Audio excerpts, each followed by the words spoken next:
This ain't your ordinary football show. It's the Old Dominion Football Show with Bruce Rader and Coach Bobby Wilder. Brought to you by Priority Automotive.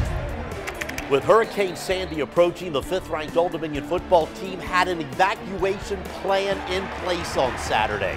Get out of SB Ballard Stadium with a win over nationally ranked Delaware, the Monarchs' 5th nationally ranked opponent in as many weeks. With wind and rain whirling around, it was time to keep the ball on the ground, and quarterback Taylor Heineke and running back Tyree Lee did just that, both having career games. Now it's back to Atlanta to take on Georgia State. So where do we stand after 8 games? Let's find out. The Old Dominion Football Show starts now.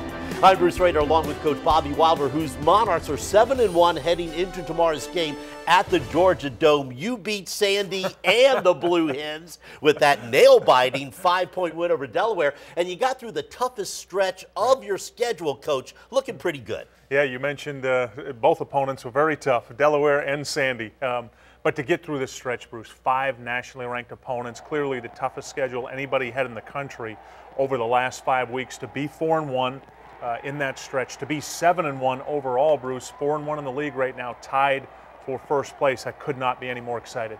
Now, I assume the weather affected your play calling. You start another one of your Phoebus boys, Tyree Lee, at running back, and he had a career game, both running the ball and blocking that Delaware blitz. Yeah, good point you make, Bruce, about the blitz. He had about 20 times in the game he had to pick up a blitzing linebacker, and he was almost perfect in that regard. Carried the ball for nearly 130 yards and had about 40 yards called back because of some penalties down the field. I was very impressed with the way he played, and he's earned that starting position, and he'll continue to play more reps. Now, you suffered an early fumble by Nick Mayers, who came back to have a really good game, 11 catches. Delaware scores first, but you hung in there, and you had the lead at halftime. Now, how important was it to be ahead at the break? Oh, that was really big, Bruce, to be ahead at the break. It felt like we were chasing points in the first half. We finally got it to 21-17 at the half, went on an 80-yard scoring drive where Taylor scored with about 30 seconds left. That gave us a lot of momentum going in, up 21-17 at the half. All right, every coach tries to figure out how to stop your offense. Delaware coach Casey Keeler drops his safety back almost the entire game, throws the blitz at Taylor, but your quarterback showed a lot of poise, and he runs for 3 touchdowns. Yeah, he really did, Bruce, show a lot of poise in this game. An outstanding job by our offensive line, running backs, Tyree, as I mentioned, Angus, Harper. Taylor ended up, Bruce, 36 for 45 for 375 yards in this game, and the majority of those throws had to be underneath. What Delaware was doing, as you mentioned, a lot of blitzes, but dropping the safeties back deep, so they were forcing us to take the quick underneath throws. If Taylor doesn't stay patient and improvise and run with those 3 touchdowns, we could have been in a lot of trouble. Great decision-making in this game, Bruce. Tomorrow it's back to the Georgia Dome to take on a Georgia State team with only 1 win, but it's also the last home game for their coach, Bill Curry, a college football legend who's retiring after the season. Does this type of emotional game bother you?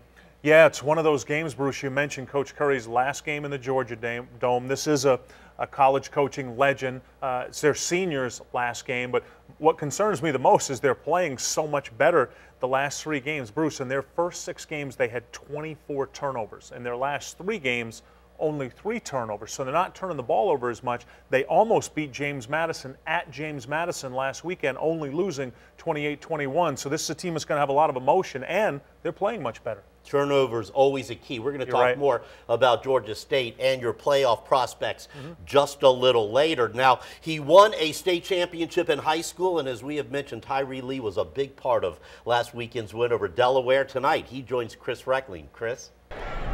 When you think of Old Dominion football, the pass play comes to mind. Score from anywhere on the field.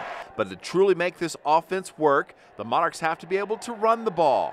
This past weekend, sophomore running back Tyree Lee made the most of his first collegiate start when he ran the ball 21 times, and he responded with 128 yards rushing. This is pretty good. The offensive line blocked pretty well. That was my first time starting. I felt pretty good about that. I decided to show why I should be starting, and the coaches see it. So Lee played his high school ball at Phoebus in Hampton. With fellow Phantom Colby Goodwin nursing an injured foot, Lee has emerged as the team's #1 option at tailback. We have like a little stat sheet that and we get grades. I was getting like the best grades, So yeah, so the coaches realized that, so they said they give me an opportunity. Everybody had the opportunity to start. I got my opportunity late, and I took advantage of it. Running backs coach Brad Watkins nicknamed his talented group of tailbacks the Pack. The competition is very good. We like competing. We're very good friends off the field, also on the field. So yeah, the competition is great. When one of us do good, we compliment. One of us do bad, we help them out. So yeah, we're like brothers. ODU was the only school to offer Lee a scholarship his senior year at Phoebus.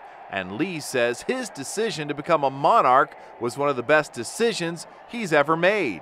Old Dominion has meant a lot to me. I've met a lot of new people here. It's right across the water from home, so a lot of my family get to see me play. So yeah, it just feels great, Old Dominion. I love the staff, the students, it's just amazing here. In Norfolk, Chris Reckling reporting for the Old Dominion Football Show. Thank you, Chris. Coach, Old Dominion is known for its passing, but how important is your running game? Yeah, right now, Bruce, to be #1 in the nation in passing, the run game has been critical, particularly as of late, Bruce. So many teams are dropping 8 and 9 in coverage. Critical we run the ball. All right, still to come. Coach Wilder answers your questions in the Coach's Corner, and he gives us his priorities for the game for tomorrow's contest against Georgia State. Plus, running back Angus Harper is one tough dude, and he better be because he's about to enter the 1-minute drill. Next on the Old Dominion Football Show, brought to you by Priority Automotive.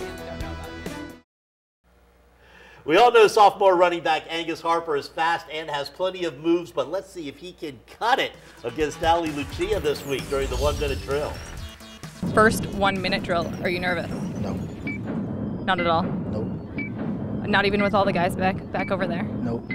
I've been asking a lot of guys this question. Where's your favorite place to go on campus?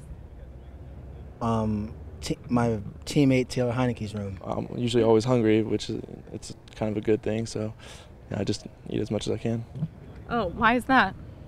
Because he cooks a good meal. Like what? Give me an example. Spaghetti with like no marinara sauce, anything, but just Lafiki sauce. What is something that Monarch fans don't know about you? I got a loose tooth. I got a loose tooth up the top. Favorite sports team? Redskins, Washington Redskins. How do you feel about RG3?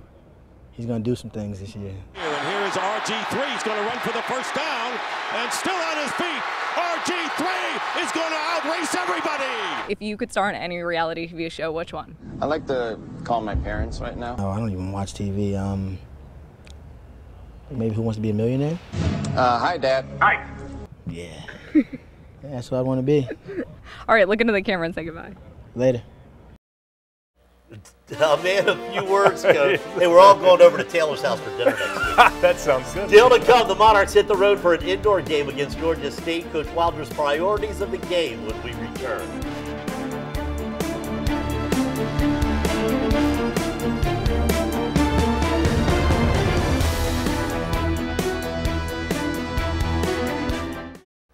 Welcome back, Coach Wilder. You look at a team like Georgia State, 1-8. They've suffered a lot of injuries, especially on defense. But as you mentioned, they only lost to JMU by 7 points at JMU last week. Yeah, and I really look, Bruce, at the team's last 3 games. When you get this late in the season, how have they been recently? And in their last 3 games, they beat Rhode Island 41-7, played Villanova tough at home, and then last week they go to James Madison. They're down 28-21 in the 4th quarter, and they've got the ball at midfield with a chance to tie the game and send it into overtime. So you see progress with the team. Coach Curry's working those young guys in. I expect they'll be excited to play this game Saturday. What about your guys? Are they focused? Yeah, they're very excited, Bruce.